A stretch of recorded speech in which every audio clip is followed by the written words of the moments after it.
प्रश्न असतो ना, पेन किती मोठा प्रश्न आहे. बोर्डच्या परीक्षेमध्ये कोणता पेन वापरावा, किती कलरचे पेन वापरले पाहिजेत, मोठीच शंका असते. तर बघा, मी आज तुम्हाला सांगणार आहे की कोणता पेन वापरला पाहिजे आणि महत्वाचं म्हणजे पेन बदलता येतो का, किती रंगाचे पेन आपण लिहिताना वापरू शकतो. तर पहा, पहिली महत्वाची गोष्ट तर पेन आपण किती रंगाचा वापरावा. तर पहा, आपण एका कोणत्याही पेननं लिहितो. जसं की सपोज तुम्ही निळ्या पेननं लिहित आहात, पण तुम्हाला फिल इन द ब्लँक्स सारख्या गोष्टी असतात किंवा मेन पॉइंट्स असतात, तर अंडरलाईन करण्यासाठी तुम्ही ब्लॅक पेन वापरू शकता. म्हणजे तुम्ही दोन पेन वापरू शकता. पण कशा, म्हणजे लिहिताना दोन नाही पेन वापरायचे आहे. म्हणजे तुम्ही एकदा ब्ल्यू पेन वापरली, अर्ध लिहिलेलं आहे, दोन क्वेश्चन ब्ल्यू न लिहिलेत, पुन्हा पुढचे दोन पेन, दोन क्वेश्चन तुम्ही ब्लॅक न लिहिले, असं नाही चालत. परंतु लिहायला एक पेन आणि अंडरलाईन करायला दुसऱ्या रंगाचा पेन, असं तुम्ही वापरू शकता.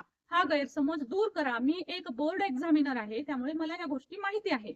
त्यामुळे नीट केअरफुली ही गोष्ट ऐका आणि लक्षात ठेवा आणि गैरसमज दूर करा. मला खूप जणांचे मेसेज, कमेंट येतात की मॅडम दोन पेन वापरले तर नाही चालत, आमच्या सरांनी सांगितले की दोन पेन नका वापरू.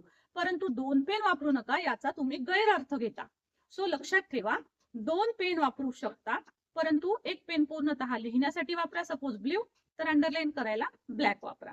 किंवा तुम्ही ब्लॅक न लिहित असाल तर अंडरलाईन साठी ब्ल्यू वापरा.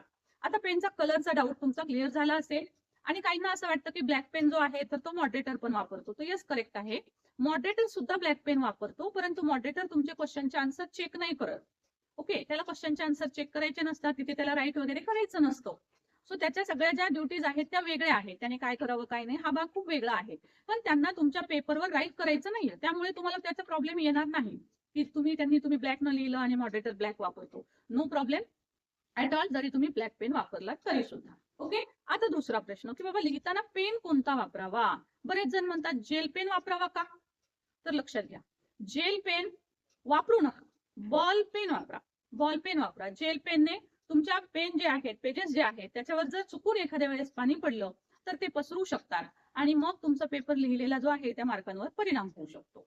सो बॉल पेन वापरा. आता तो पण कोणता वापरायला हवा, तर बघा, बरेच विद्यार्थी फेंट पेन वापरतात. सो फेंट कलरचा पेन वापरायचा नाही. पहिली महत्वाची गोष्ट, फेंट वापरू नका. सो तुमचा पेन जो आहे तो तुमचा डार्क असायला हवा, डार्क कलर येईल असं. त्यासाठी काय करायचं, तर एक्झामच्या अगोदर तुम्ही जो पेन वापरता तो कोणता वापरायचा आहे तेही मी सांगणार आहे. बघा, तुम्हाला जो पेन वापरायचा आहे तर कुठलाही पेन तुम्ही वापरू शकता. सिम्पली तुम्हाला काय करायचं आहे, फक्त पहा की हा जो पेन आहे ना, याचा जो हा पॉइंट असतो, हा पॉइंट तुमचा जाड असायला हवा. फक्त एवढीच काळजी घ्यायची आहे. मी तुम्हाला 2-3 पेन दाखवते. हा काही प्रमोशनसाठी वगैरे माझा व्हिडिओ नाही अजिबात. सो बघा, अशा प्रकारचे हे पॉइंट जे आहेत त्याचे, तर ते जाड असले पाहिजेत. शिवाय हे लिहायला सॉफ्ट असले पाहिजे. म्हणजे दाबून लिहिलं तरी पटकन लिहिल्या जात नाही असं ते नसलं पाहिजे. मग त्यासाठी तुम्ही काय कराल, तर त्यासाठी पहिले तुम्ही एक तर चूज करा तुम्ही कोणते पेन वापरता आहात. मी तुम्हाला इथे 3 पेन दाखवते आणि ते पेन तुम्ही एक 7-8 पेन घरी आणून ठेवा आणि तुम्ही त्यांना थोडं थोडं लिहून काढा. म्हणजे ते पेन थोडेसे जर रुळलेले असतील, म्हणजेच त्यांना एक 4-5 पानं जर लिहून काढलेले असतील, तर तुमचे पेन छान चालायला लागतात, ते सॉफ्ट बनतात. सो ही काळजी आपण अगोदर घ्यावीच लागते. बोर्डच्या एक्झामच्या अगोदर तुम्हाला अशा पद्धतीनं पेन तयार करून ठेवाव्याच लागतात. आणि अशा पद्धतीनं जर तुम्ही ठेवलं तर तुमचं सोपं आहे, तुमची स्पीड वाढते.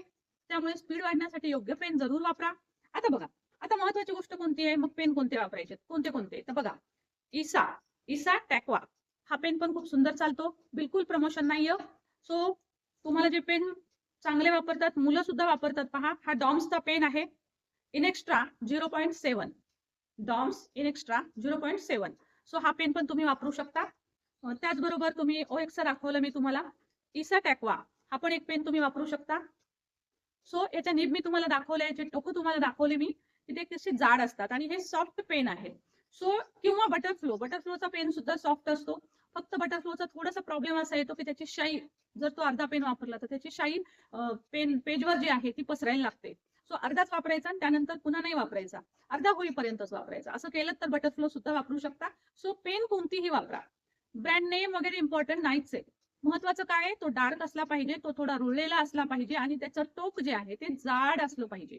बारीक टोकाच्या पेन वापरू नका, त्याने अक्षर खूप जास्त बारीक येतं आणि त्याला उठावदारपणा, आकर्षकपणा त्याचा कमी होतो.